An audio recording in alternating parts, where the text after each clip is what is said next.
15 উইকেটের একটা ব্লকবাস্টার দিন গেছে এই ওভাল টেস্টের দ্বিতীয় দিনে, এবং ওভাল টেস্টের দ্বিতীয় দিনে যখন 15টা উইকেট পড়ে বোলারদের জয়গান গেছে সবাই, তখন কিন্তু আপনাকে বলতেই হবে যে কিছু কিছু ব্যাটারি এই দিনটাতে পার্থক্য গড়ে দিয়েছে ইনফ্যাক্ট।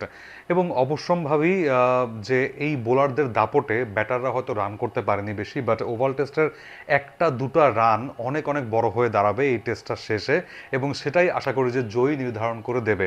দ্বিতীয় দিন শেষে আপনি বলতে পারেন যে ভারত একদম কয়েক মিলিমিটার এগিয়ে, বাট ইংল্যান্ডকেও হিসাবের বাইরে ফেলে দেওয়া যাবে না, বিকজ এখনও তাদের হাতে কিন্তু সময় আছে ভারতকে অল আউট করে একটা টার্গেট চেস করা এই ওভালের রান ফ্রেন্ডলি উইকেটে। রান ফ্রেন্ডলি উইকেট কি সেটা নিয়ে কথা বলবো ওয়ার্দা পিচে। ভারত যখন দিনটা শুরু করে তখন সেখানে কারুন নায়ার এবং ওয়াশিংটন সুন্দর ছিলেন। ভারতের আশা ছিল, যেটা আমি প্রথম ভিডিওতেই বলেছিলাম, যে অ্যাটলিস্ট 300 রানের কাছাকাছি কোনো একটা স্কোর যদি তারা দাঁড় করাতে পারে তাহলে হয়তো এই টেস্টটাতে খানিকটা তারা এগিয়ে যাবে, বিকজ উইকেটটা কিন্তু এখনও গ্রিন টপ, অর্থাৎ ঘাস একটুও কমেনি, বোলাররা সুইং পাচ্ছেন খুব দুর্দান্ত, এবং ওভালের মানে ম্যাক্সিমাম সময়ে আকাশটা মেঘলা রয়েছে এবং খুব রোদ উঠতে কমই দেখা গেছে এই উইকেটে বা এই গ্রাউন্ডে। সো রোডটা না পড়ার কারণে কি হয়েছে, সুইংটা দুর্দান্ত পাচ্ছেন বোলাররা।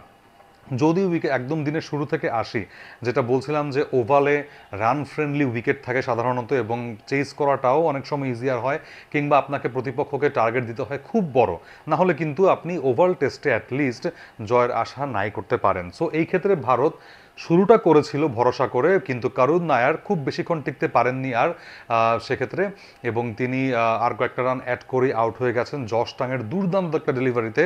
এর আগে তাকে সেট আপ করা হচ্ছিল ব্যাক অফ লেন ডেলিভারি বা শর্ট লেন ডেলিভারি দিয়ে, কিন্তু যেই বলটাতে জশ টাংয়ের আউট হয়েছেন কারুন নায়ার জাস্ট নিপ ব্যাক করে গেছে, একদম উইকেটের সামনে ছিলেন, এবং লেন্থ বলটা একদমই এক্সপেক্টই করেননি কারুন নায়ার যে হঠাৎ করে জশ টাং সেই বলটা দিয়ে দেবেন। এবং এই কারুন নায়ারের উইকেটটা এলবিডব্লিউ এর পরপরই যেন উইকেট গেটটা একদমই খুলে গেল ভারতের।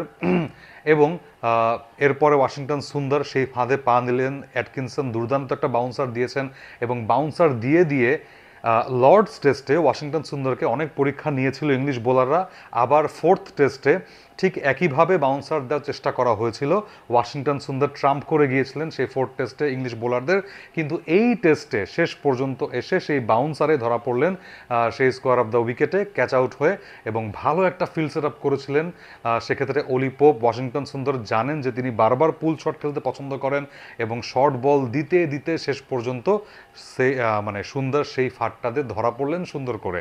এরপর আর দুটো উইকেট তুলে নিতে ইংলিশদের খুব বেশি কষ্ট হয়নি। হঠাৎ করে সেই যে 204 থেকে 224 20 রান, এবং আমি যদি আরও ন্যারো ডাউন করে ফেলি 9 থেকে 10 রানের মধ্যে ভারত 4টা উইকেট হারিয়ে একদমই ব্যাকফুটে চলে গিয়েছিল 224 রানে অল আউট হয়ে। তারপর ইংল্যান্ড যথারীতি দুই ওপেনার জ্যাক ক্রলি এবং সেখানে বেন ডাকেট, এই দুজনের ব্যাটিংয়ে ভর করে 77 বলে 92 রানের একটা পার্টনারশিপ গড়ে ফেলেছিলেন, এবং সেই পার্টনারশিপটা কোনো মতে ভারতীয় বোলাররা শেষ পর্যন্ত ভাঙে, এবং বোলাররা যখনই এই পার্টনারশিপটা ভাঙলেন ভারত টিম ম্যানেজমেন্ট কিংবা ভারতীয় দল মনে করতে থাকলো যে এবার তারা একটু কামব্যাক করতে পারে, কিন্তু না, আবারও তারা একটা পার্টনারশিপ গড়ে তুললেন সেখানে জ্যাক ক্রলি এবং অলি পোপ।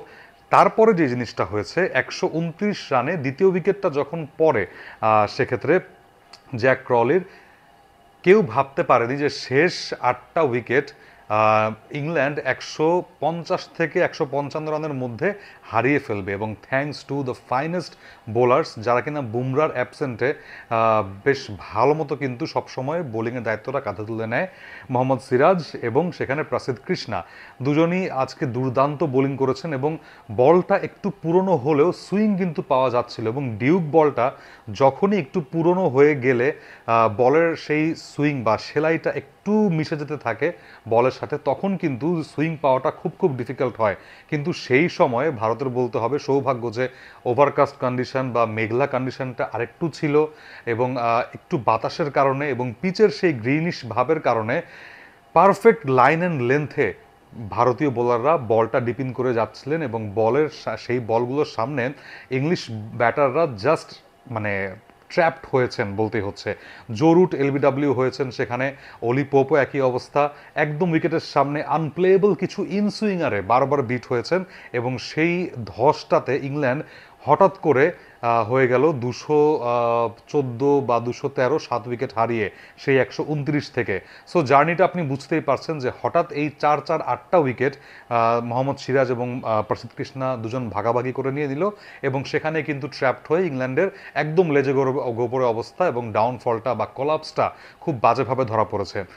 বাট তারপরেও ইংল্যান্ড যে 247 রান করতে পেরেছে, thanks goes to none other than Harry Brook. Yes, প্রতিকূল সিচুয়েশনে দাঁড়িয়ে তিনি দুর্দান্ত ব্যাটিংটা করেছেন, নিজের 50 তুলে নিয়েছেন। বাট তার চাইতেও বড় কথা হচ্ছে, আপনি যখন প্রতিপক্ষকে কিছু আনকনভেনশনাল শটে টেস্ট ম্যাচে রান বের করতে থাকবেন প্রতিপক্ষ বোলারদের অ্যাগেনস্টে, সেই বুস্টারটা কিন্তু আপনার মধ্যে ধাবিত হবে ডেফিনেটলি, তার চাইতেও একটা নেগেটিভ ভাইব দেবে আপনার প্রতিপক্ষ বোলারদের দিকে, এবং সেই কাজটাই হয়েছে। ইংলিশরা একজন ব্যাটার কম নিয়ে খেলতে হচ্ছে, ক্রিস ভোকস, সেই শোল্ডার ইনজুরির কারণে যখন পরবর্তীতে টেস্ট করালেন শোল্ডারটা তার ডিসলোকেট হয়ে গিয়েছে, এবং এই টেস্ট ম্যাচে তিনি আর বোলিং ব্যাটিং কোনো কিছুই করতে পারবেন না, জানিয়ে দিয়েছেন টিম ম্যানেজমেন্ট ইংলিশদের।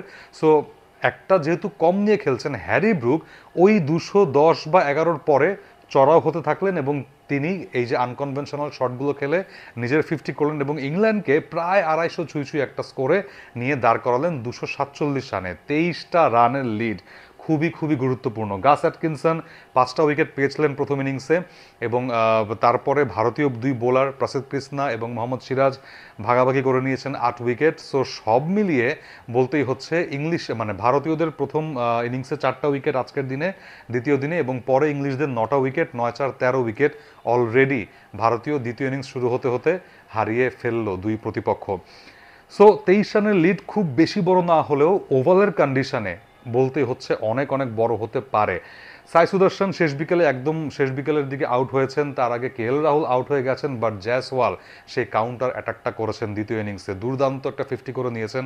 51 রানে অপরাজিত আছেন 49 বল থেকে বেগে পাওয়ার, এবং দুইবার তিনি কিন্তু লাইফ পেয়েছেন, এবং শেষ লাইফটা খুবই মানে একটু হাস্যকরভাবেই পেয়েছেন। লিয়াম ডসন বদলি ফিল্ডার ক্রিস ভোকসের, তিনি দাঁড়িয়েছিলেন সেই ডিপ ফাইন লেগের দিকে, ক্যাচটা যখন উঠলো, বাউন্সারটা তিনি যখন হাঁকালেন, আই থিঙ্ক সেটা অ্যাটকিনসনের বলেই হয়তো, সেদিকে যখন পুলটা করলেন একদম পারফেক্ট জায়গায় ফিল্ডার ছিলেন লিয়াম ডসন, বাট তিনি দিনের আলোতে রিফ্লেক্ট হয়ে বলটা জাজই করতে পারেননি ঠিকমতো, এবং শেষ পর্যন্ত তার হাত থেকে ক্যাচটা ফসকে গেছে। সো কত রান এখান থেকে পেইড অফ হতে হয় ইংল্যান্ডকে, সেটা অবশ্যই এবার দেখার বিষয়। ভারত অলরেডি কিছু রানে এগিয়ে গেছে, 75 রান তারা তুলে দিনটা শেষ করেছে 2 উইকেট হারিয়ে। সো আজকে শুভমান গিল অ্যান্ড কোংয়ের পরীক্ষাটা আরও বড়। মাত্রই তৃতীয় দিন, আপনাকে ইংলিশদের সামনে অ্যাটলিস্ট 300+ একটা টার্গেট দিতে হলে দুর্দান্ত কিছু করে দেখাতে হবে। সো স্কোরবোর্ড দেখে অনেকে ভারতকে খানিকটা এগিয়ে রাখলেও আমি বলবো যে ইংলিশরাও কিন্তু খুব বেশি পিছিয়ে নেই, 49-51 এরকম একটা রেশিওতে কিন্তু দ্বিতীয় দিনটা শেষ হলো।